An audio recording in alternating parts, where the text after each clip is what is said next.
Pues esa quita el relato de introducción, camino no está para actualmente. Dank u, senhor Delanoy. Met Habre Etanda e dona palavra na membro do Parlamento, senhor Plet. Dank u, senhor Presidente. Senhor Presidente, feliz maand também na tour colega que está aí presente, Ponsimang, minister, junto com a sua comitiva de RDK. E também o povo que escuta a vez também feliz dia e Ponsimang. Senhor Presidente, hoje nós trata reunião pela qual trata status de nossa refineria, negociação para chegar a partner novo.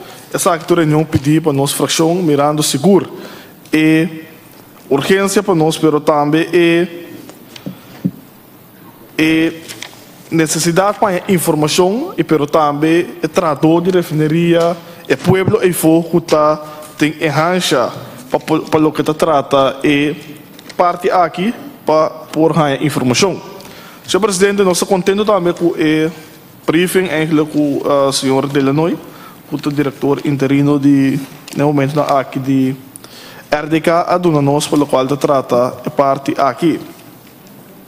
Senhor Presidente, a parte de nós vai prometer que parte de cru de com para sombra houve alegação do Mindilante que a refineria não pode funcionar por motivo de cru não está stone, cru não está sorpa e utilidade não para se não garantizar uma operação de planta não de refineria. E esse é o qual com o momento não aqui nós que sabe, TBI que promete bater com o Philips, com o por 13 crudo, por motivo de que o Philips crudo não por bem, agora aqui está por motivo de cru. Nós que sabe, está definido em contrato de para lever e asfalto, que tipo de asfalto tem que o entregar para processar em boiler na de cru, se está assim, que também passa agora aqui, que está passa na RDK lo toma of cru,